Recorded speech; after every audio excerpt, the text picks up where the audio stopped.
malam, kembali lagi dalam T Ibrahim Channel. Aku Z dan malam ni aku nak share dengan korang pengalaman seram yang dilalui oleh seorang pakcik ni.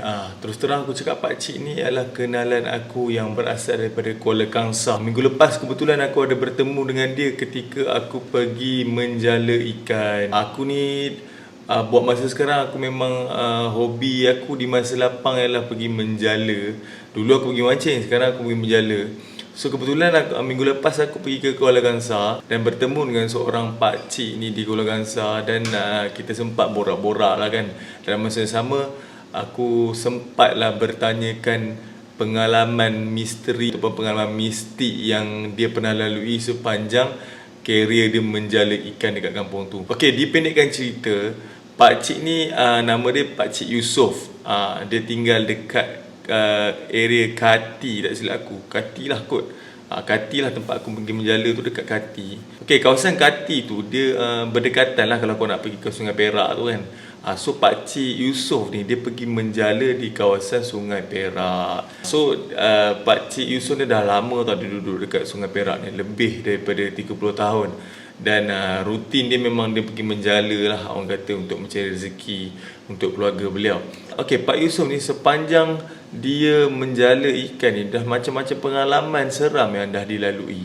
Tapi ada satu pengalaman seram yang paling dia sendiri dia beritahu kat aku dia tak dapat lupakan, sebabkan benda ni melibatkan nyawa dia kan. Satu hari Pakcik Yusof ni, Pak Yusof ni, dia cerita kat aku, satu hari ni dia pergi ke satu spot untuk dia menjala dekat Sungai Perak lah kan. Okay, kebetulan pada masa tu Pak Yusof ni dia mencari ikan ketutu tau. Ikan ketutu ni aku tak pasti dalam Sungai Perak tu ada ke tak ikan ketutu. Tapi Pak Yusof beritahu aku dia cari ikan ketutu lah. Kalau korang tahu, ikan ketutu ni dia aktif pada waktu malam. Jadi Pak Yusof ni pergi menjala di sebelah malam lah untuk mencari spesies ketutu ni. Mungkin dia jual kat China, kita tak tahulah. Masyarakat China suka makan ikan ketutu ni, ikan ataupun ikan belontok. Jadi kebetulan pada hari tu Pak Yusof pergi waktu malam untuk cari ikan ketutu ni. So bila Pak Yusof sampai ke spot tu, dia menjala macam biasa lah, macam selalu yang dia pergi hari-hari kan. Dia menjala seorang-seorang, kadang-kadang dengan kawan, kadang-kadang dia pergi seorang. Tapi most of the time memang dia akan pergi seorang-seorang menjala dekat kawasan Sungai Perak ni. So kebetulan pada hari tu dia menjala seorang-seorang. So bila dia pergi seorang-seorang, dia balik lewat pada masa tu. Dia beritahu aku dia balik dalam pukul 1 hingga 2 pagi sebab ikan ketutu ni memang aktif di waktu malam. Jadi Pak Yusof ni pun kebetulan bila dah menjala waktu malam, so dia balik lewat lah kan. Masa dia nak balik daripada dia menjala tu, datang seorang kawan dia ni, kawan kampung dia ni, namanya Mat. So Mat ni datang dekat Pak Yusof ni pada pukul 2 pagi dan minta Pak Yusof temankan dia pergi ambil bubu dekat dalam Sungai Perak tu. Tetapi Pak Yusof sendiri dia terkejut sebabkan si Mat ni mana pernah memancing ke, menjala ke, dan orang kata membubu ikan ke, dia mana pernah buat aktiviti tersebut. Jadi Pak Yusof ni macam pelik.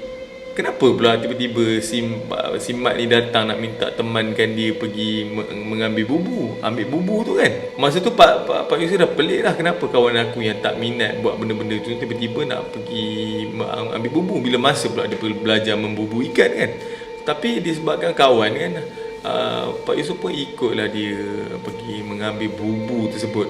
So setibanya Pak Yusof sampai dekat tempat yang kawan dia beritahu, ada si Mat tu yang beritahu ada bubu yang dia nak minta Pak Yusof tolong temankan dia ambil tu. Sampai di tempat tu, dia orang turun dekat Sungai Perak tu, turun waktu malam. Alangkah terkejutnya Pak Yusof apabila dia masuk je kaki dalam tu, badan dia seakan-akan ditarik ke dalam dasar sungai. Benda ni yang paling Pak Yusof, orang kata dia kata dalam sepanjang hidup dia paling tak dapat lupakan peristiwa tersebut kerana hampir meragut nyawa dia.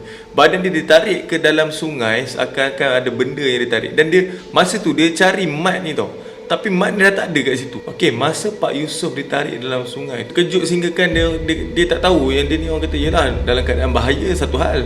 Lepas tu dalam masa yang sama keluar pula benda tu dekat depan muka dia, dekat depan wajah, dalam jarak 1 hingga 2 meter macam tu. Dia hanya bergantung tawakal kepada Allah sahaja masa tu. Dan nasib baik, orang kata umur dia panjang, dia sempat mencapai, ada macam kayu kat sebelah tu, dia sempat capai dan dia sempat keluar daripada kawasan tu. Dan yang Mat kawan dia tu tadi memang tak ada di kawasan tu.